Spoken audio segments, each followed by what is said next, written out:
Bom, a primeira coisa que precisamos analisar é o formato da base de dados, tá? Aqui no meu exemplo, eu tenho um formato de dados em um painel empilhado, tá? Um painel por quê? Porque eu tenho várias empresas durante alguns anos, tá? E os dados, eles são organizados dessa forma. Eu tenho aqui primeiro a primeira empresa e seus respectivos dados para cada um dos anos. A segunda empresa, seus dados para cada um dos anos. A terceira empresa e assim em diante, tá? Então, a primeira coluna é a empresa identificada pelo ticker da ação. A segunda coluna é o ano. Depois eu tenho o nome da empresa, o setor ao qual ela pertence e o segmento de listagem na bolsa, tá? Essas três são informações qualitativas. E, por fim, como quantitativas, eu tenho o patrimônio líquido da empresa, o valor de mercado da empresa, o ROA, o endividamento, aqui medido pelo passivo total dividido pelo ativo total, e o dividend yield. Então, são esses dados aqui que nós vamos usar na nossa análise. Aí, algumas observações. A primeira coisa tem que estar formatado como ponto, como separador decimal, tá? E não a vírgula, que é o default se o Excel está em português, tá? Então, a primeira coisa que precisa alterar é isso. Então, nós temos aqui o ponto como separador decimal e a vírgula como separador de milhar. Então, se não tiver, a primeira coisa que precisa fazer é esse ajuste. Depois, para importar para o R, é mais fácil se esse arquivo estiver em CSV, tá? Porque a gente não precisa de pacote nem nada especial. Então, uma vez formatado aqui os pontos, e é só salvar o arquivo como um CSV. Tá? E uma coisa também é que quando tem dado faltante, você pode deixar a célula vazia, tá? Ou pode substituir por NA. Tá? Que NA é a linguagem do R para entender que é um missing value. Mas pode deixar a célula vazia que na hora que ele lê os dados, ele vai alterar para NA. Tá?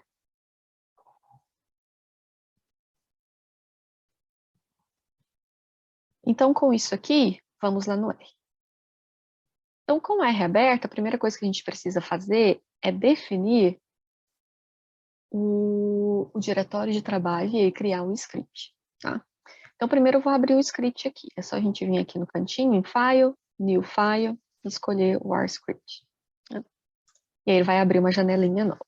Depois, para definir o diretório de trabalho, é só vir aqui na parte de baixo, onde tem esses três pontinhos, ele vai abrir o menu do computador para você selecionar a pasta. Tá? Aqui no meu caso, essa pasta, eu defini essa aqui como sendo o diretório de trabalho. Então, eu vou abrir essa pasta, e aqui ele vai mostrar os conteúdos dessa pasta, que estão lá na minha base de dados, tanto em XLFX quanto em CSV. Né? Uma vez aberto aqui, eu vou pedir para configurar essa pasta como meu diretório de trabalho. Tá? E aí eu vou ter esse comando aqui que vai sair no console de forma automática. Tá? A definição de diretório de trabalho eu deixo sempre como o primeiro comando do script, né? Caso ele precise ser rodado novamente. Mas como ele não precisa ser rodado novamente sempre, eu vou colocar esse comando com o jogo da velha no início para que ele fique desativado. Tá?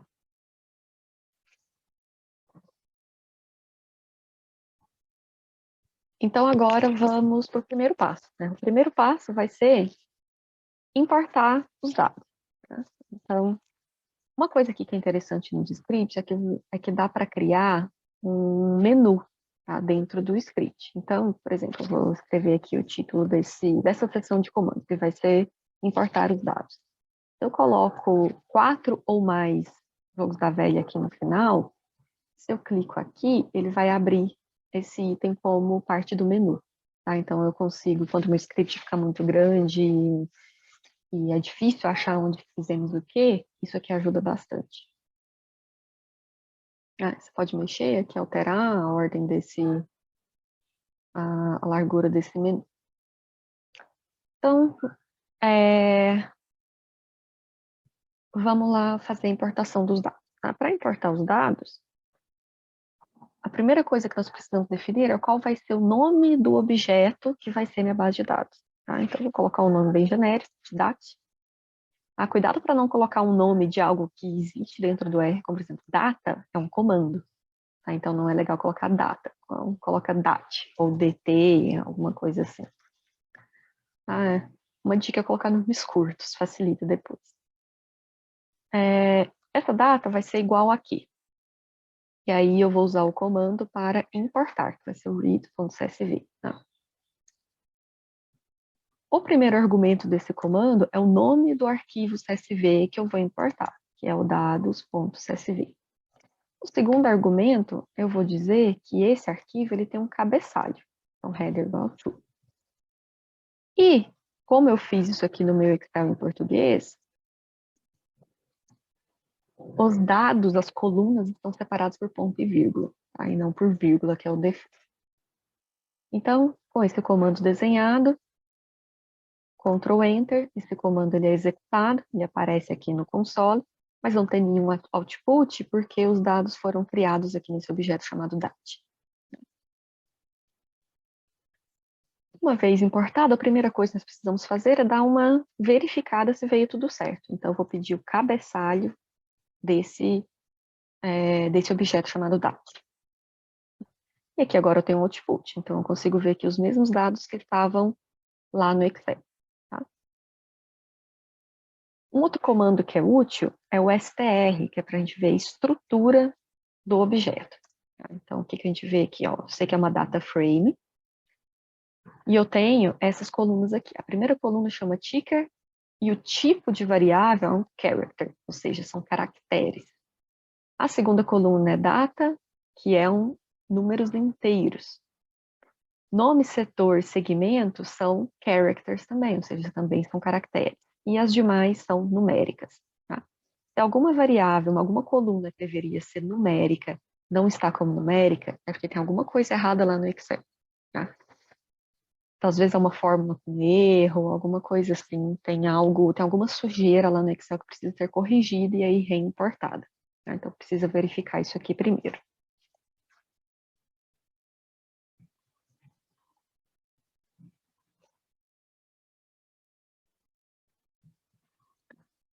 Outro comando que é útil para explorarmos a base de dados é o summary.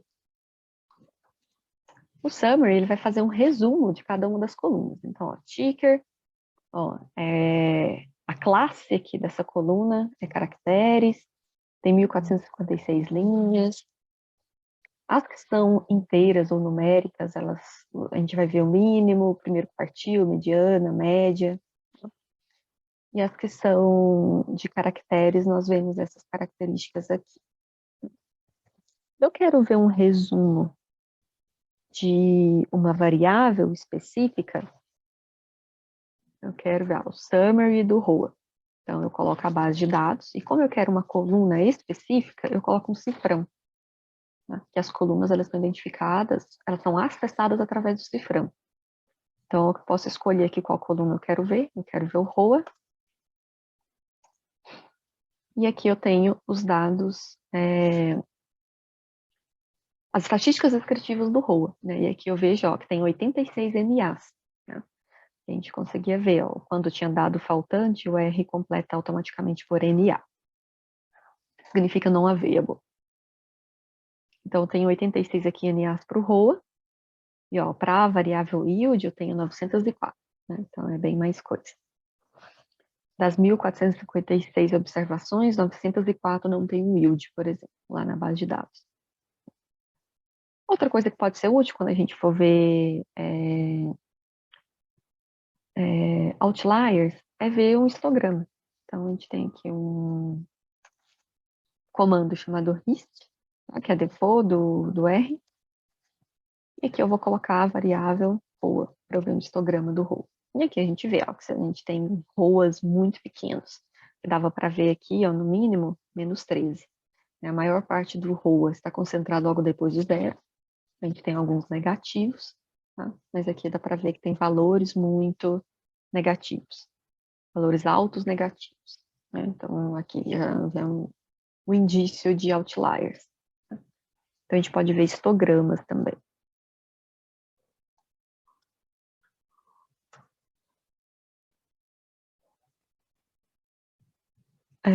É fácil aqui também a gente criar variáveis novas a partir das variáveis que a gente já tem. tá? Aqui na própria base de dados. Então, por exemplo, eu vou criar aqui a variável book to market. Então, vou colocar aqui um títulozinho, é sempre bom para ir organizando o script, clicar no script que está sendo feito, para você se encontrar depois. A primeira variável que eu vou criar é o BTM. Né? O book to market, ele é a divisão do valor de livro da empresa, medido pelo patrimônio líquido, e o valor de mercado da empresa. A gente tem esses dois dados aqui na base. A gente tem aqui o PL e o valor de mercado. Então, para criar o BTM, eu vou fazer o seguinte. Eu vou pegar a base de dados, o objeto que eu tenho originalmente, e vou criar uma coluna nova que eu vou chamar de BTM. Essa coluna nova ela vai ser igual ao valor de livro do ativo, né, da empresa ali em questão, dividido pelo valor de mercado daquela ação.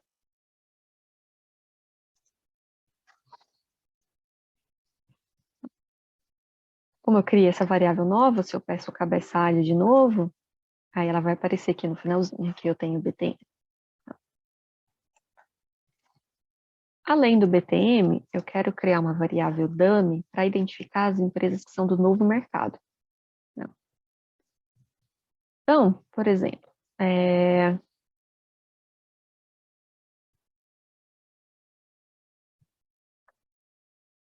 a variável segmento, ela é uma variável de caracteres. Para ver esse tipo de variável, é mais útil uma classe que a gente chama de fator. Tá? Então, a primeira coisa que eu vou fazer é transformar a coluna de segmentos em fatores. Tá? E o que é isso?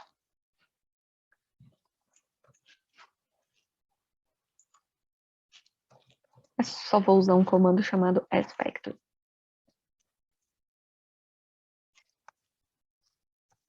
E agora, quando eu pedir o summary dessa variável específica, ele vai me vir bonitinho. Eu tenho aqui o balcão organizado com 70 observações, BDR nível 3 com 12, Bovespa mais com 56.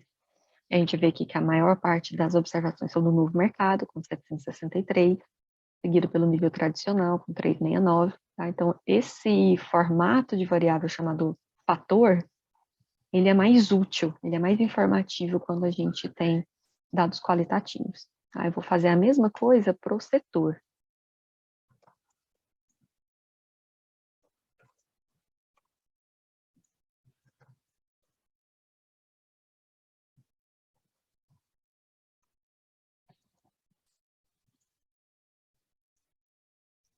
E aqui eu tenho todos os setores da amostra, tá? E a quantidade de observações que eu tenho para cada um deles. Então, aqui embaixo, eu vou criar uma dummy para o novo mercado. Como é que eu vou fazer isso? Eu vou chamar essa dummy de NM, e eu vou usar uma função chamada ifelse. O que a ifelse faz? A gente coloca um teste, qual é o valor que ela assume, que essa variável vai assumir se o teste for verdadeiro, e qual é o valor que essa variável vai assumir se o teste for falso. Qual que é o teste? O teste é se o segmento for igual a novo mercado. Como eu quero exatamente igual, a gente tem que colocar dois sinaizinhos de igual. E o termo novo mercado, como ele não é um objeto que já existe dentro do R, eu tenho que colocar entre aspas. E aí o segundo argumento vai ser, tá, se isso aqui for verdade, eu quero que a variável seja igual a 1. Se isso aqui for falso, eu quero que a variável seja igual a 0.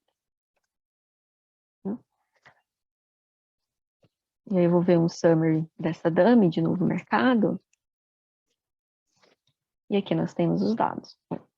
Mais ou menos metade da amostra, 52,4% da amostra é do novo mercado, que a gente já tinha visto por aqui.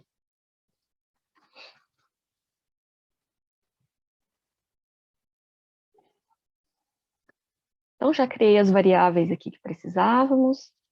Eu vou colocar isso aqui lá no menu também.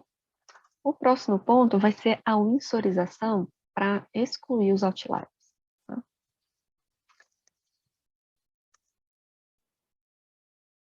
Para fazer a insorização, a gente precisa de um pacote chamado site. Aí, esse pacote, o que eu faço? A gente pode ir carregando o pacote em qualquer lugar do script, tá? Mas fica mais organizado se você for rodar esse script novamente, colocar os pacotes lá no início. Como é que eu rodo um pacote? Se o pacote já está instalado, eu só preciso usar o comando library, escrever o nome do pacote. Tá? Aqui na frente eu posso colocar para que serve esse pacote. Quando eu começo a escrever o script, é útil salvar esse script para não perder o trabalho. Então, aqui, clicando em Ctrl S, ele já vai abrir automaticamente lá o diretório de trabalho, tá? E aí é só dar um nome e salvar. Então, para eu insorizar, eu preciso que esse pacote esteja carregado. Já rodei aqui o comando do library. Então, agora eu vou fazer uma insorização. Tá? Como é que eu faço uma insorização?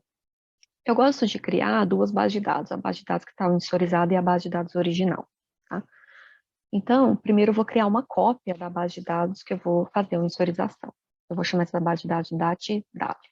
Como ela é uma cópia, ela vai ser exatamente igual à base de dados original, que é a DAT. Né? Então, agora, ó, aqui tem um duplicado. Né? E aí, para mensurizar, a gente tem que escolher quais que são as colunas que queremos mensurizar. A gente só mensuriza variáveis numéricas.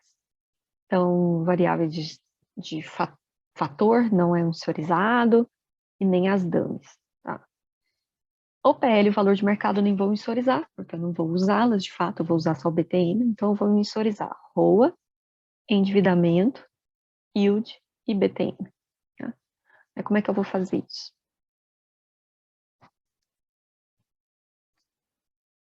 Eu vou selecionar aqui essas colunas que eu quero mensurizar. Tá? Como é que a gente faz para selecionar algumas colunas específicas? A gente usa esse comando aqui, que são esses chavinhas, separado aqui por uma vírgula. Antes da vírgula, a gente identifica as linhas e depois da vírgula, a gente identifica as colunas. Aí eu quero manter todas as linhas, então aqui eu deixo vazio. Como eu quero mais de uma coluna, eu vou usar a função concatenar. Tá? E aqui eu vou escrever os nomes das colunas que eu quero mensurizar. Sempre entre aspas. As colunas vão ser ROA, endividamento, yield e BT. Eu quero que essas colunas agora, elas sejam iguais a ela, só que após aplicar a função Winsor, ou seja, após elas serem winsorizadas. Então, assim, eu vou trocar, o que eu estou fazendo aqui nesse comando? Eu vou trocar essas colunas aqui pela sua versão winsorizada. Então, vou repetir aqui esse mesmo dado.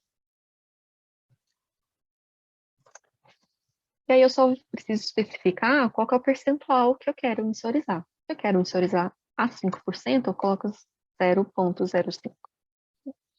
Uma coisa que é importante, os comandos do R, eles sempre podem ser quebrados, tá? É só dar um Enter que vai quebrar a linha. Isso é útil para que o comando fique visualizável, tá? Para que você consiga ler isso aqui depois, ou outras pessoas também. Tá? Então, eu rodei esse comando. Aí, agora, vamos comparar. Vamos ver um summary dessas variáveis aqui, winsorizadas. E vamos comparar com as variáveis originais, que estão lá na base original.